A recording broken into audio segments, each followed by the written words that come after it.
Hi everyone. So we are group number 1 and our presentation is a focus on modern management, coaches, not bosses. Now the purpose of our presentation is to show that productivity is directly impacted by the effect that bosses have on their staff. And in order to increase productivity, leaders must convey to their employees that they are a team, and they must set a clear vision of what needs to be accomplished. Productivity increases when a team's efforts and improvements are recognized, thus creating a sense of value and motivation in their work. So let's get started with the basics. What is coaching? Simply put, coaching is a form of improving work performance through the process of giving feedback in a non-threatening environment in order to help create innovative problem-solving skills. When a leader chooses to manage as a coach, they are choosing to trust in the capabilities and knowledge of their team, and they are making a commitment to bring the best out of each member within their team in order to increase performance. Now, in order to be a successful coach, the leader must recognize that thought has to be put into the proper strategy and pair it with the proper elements that will set up coaching for success. A leader needs to assure that coaching is happening in the appropriate order, while also containing the elements that encompass good coaching in order to help the employee advance their performance and their productivity. The first stage of coaching is simply introducing coaching itself. The coach wants to set clear standards and expectations and also listen to the concerns that employees may have about this new method. Now, it may seem silly, but the purpose of this first stage is to simply express that changes are happening and that it is a safe environment for employees or for our team. It's an opportunity to express to the team that they are able to share their concerns, their ideas, their solutions, not just now, but throughout the whole coaching phases. Taking the time to lay out a foundation of leadership helps a team's willingness to embrace new changes. Now, the second stage of coaching is understanding when coaching opportunities arise. This stage is about being aware of the opportunities for performance improvement on a daily basis. Here, a coach establishes regular routines and standards that help an employee practice their ability to handle projects and problems. With the daily habits, a coach and the team are also developing their communication. A great practice utilized in this stage is peer-to-peer coaching. This strategy gives team members the opportunities to share their knowledge with fellow team members, and the use of this tool actually helps break down the power structure by showing members that a coach trusts their capabilities to accomplish tasks and also has trust in their ability to develop new talents. A coach cannot simply guide at a pace that he chooses. A coach has to go at the pace that their employees are comfortable with.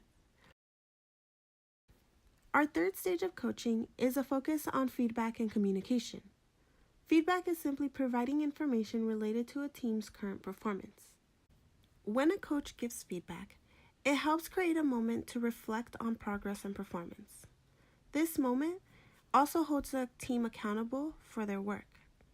And this accountability contributes to team members acknowledging their capabilities and building their confidence to achieve goals. It's important for a coach to be aware of how to properly communicate in this stage. In order for feedback to be heard, a coach needs to find the appropriate environment for it.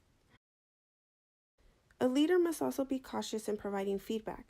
They must make sure that it is constructive and that it is building the confidence of the members, not tearing it down. A coach needs to be aware of how feedback impacts their employees. If a coach disregards this, then a team is more resistant to listening to the feedback. Now, the final stage of coaching is a desire for coaching. Now, this stage is a result of the growth made in stage 2 and 3. At this stage, the team has embraced coaching and built a relationship that encourages asking for assistance and bringing attention to issues. This confidence also brings attention to team capabilities. The focus of this team has now shifted from what can I do to improve to what can we do to improve, and recognizing that the team needs help from outside sources in order to grow.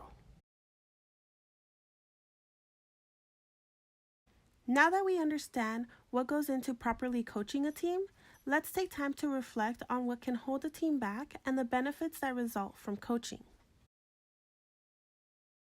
Coaches must take an interest in developing a team. And this is simply because when one is a coach, they are making a commitment to the time that it takes to grow and develop that team. With time, positive results will occur, but it's important to note that these results are not going to be instantaneous. Now, in order to avoid wasting time and resources, a coach must be competent about their own personal capabilities, as they need to be able to foster a relationship of trust and motivation within their employees. This relationship is super important because it determines the outcome of their coaching. A coach needs to recognize how to best communicate, motivate, give constructive feedback, build confidence, and avoid instilling bad habits using the best method for team growth. They need to be careful not to be overconfident in the employee's capabilities or understandings, but rather coach with caution as though they have no knowledge. Coaches need to understand that how they view their relationship with their employee can actually skew results. When a coach underestimates the understanding of an employee, they actually have helped their employees' growth. This is due to having built an environment that encourages comfort and questions and shared knowledge. Now, the relationship between a coach and a team is very important. However, it is not easily built. Now, typically in coaching, the most time is spent between stages 2 and 3, where a relationship of rotation is continuous because they are continuously building off of one another before you can reach stage 4. So for a business, it would actually be very helpful to set up training and seminars on coaching. This would be helpful for a leader to help recognize the differences in their leadership and to develop the appropriate skills. The result of this training would actually give coaches the tools to create a team that feels valued and trusted. And that in turn creates confidence, motivation, and commitment within their work that yields positive impacts on productivity. The real talent of coaching is seeing the potential in individuals and challenging growth within them. Now that we've covered coaching and its elements, let's take a moment to compare how Bob the boss and Kelly the coach do their jobs differently.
Now that we've seen how Kelly and Bob's approaches differ, let's discuss how employees felt about leadership and their future. We conducted a survey posing 7 questions. The purpose of these questions were to evaluate employee satisfaction and leadership preferences. Our results were collected from 67 surveyors between an OC-based business and Cal Poly Pomona students. To start, we explained the difference between authoritative leadership and coaching leadership. And then we asked what type of leadership they were currently experiencing. Not surprising, 83% of surveyors indicated that they were working under authoritative leadership, while only 17% indicated their leadership was attempting to do coaching. Our first question to evaluate employee satisfaction asked surveyors to explain how motivated they felt to exceed expectations at work. On a scale from 1 to 5, 71% admitted that they were indifferent to very unsatisfied to motivation at work. Our second question focused on finding out if they felt encouraged to share their ideas or solutions at work. 48% of our responders indicated that they were indifferent to very unsatisfied with sharing their ideas or solutions at work.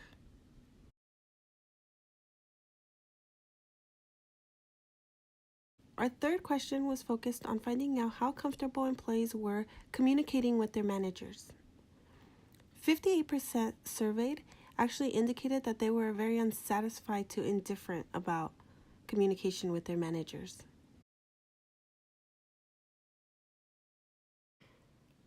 Our next question was, does your employer do peer-to-peer training? Surprisingly, 87% indicated that they did receive that kind of training. Our next question focused on what type of management style an employee preferred. A whopping 90% of our surveyors indicated that they would prefer coaching over authoritative.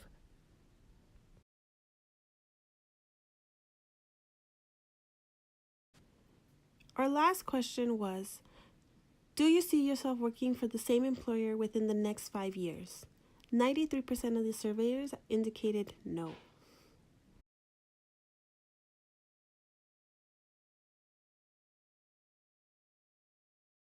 So what does our survey indicate?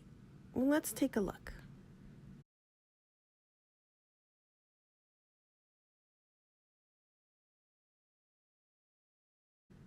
Now, the majority of our results were from surveyors who were under authoritative leadership, and that would account for a high lack of interest or satisfaction on expectations and on sharing ideas and solutions.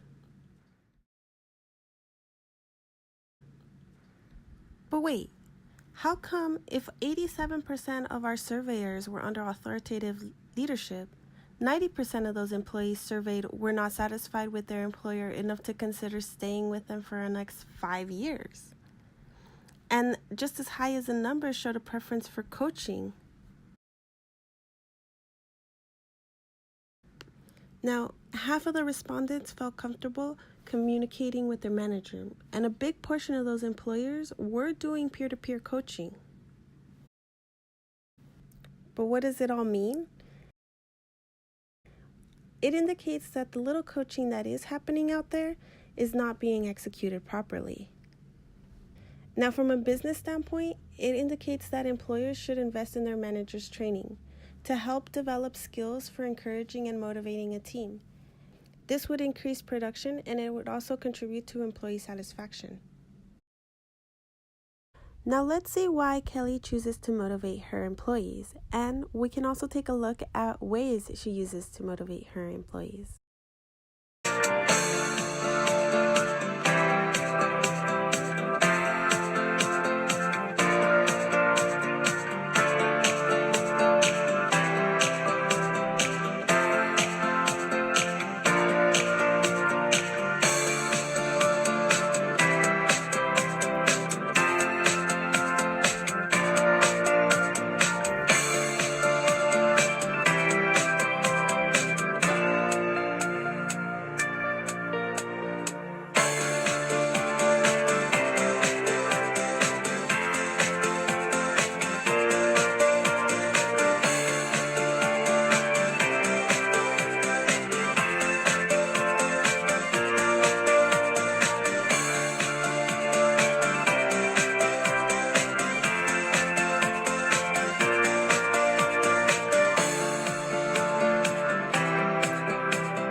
We found that our Coach Kelly is not the only leader out there. Our interviews with managers suggest that businesses have knowledge of the need for change, and they are adapting in order to create a support system that will help foster the coach within their managers. But remember, coaching takes time, and proper coaching skills need to be developed. Many of the managers that we interviewed understood the dynamics of considering workers' needs, training and development, along with motivation. Both interviewed managers and employees surveyed overwhelmingly preferred the coaching style over anything else. And why not? A less stressful environment that grants more responsibility closely relates with employees taking ownership of decision, and this encourages them to create a commitment to their work. In conclusion, our group found that managers can increase the productivity in the workplace by showing the side that encourages, motivates, understands, and supports an employee's needs.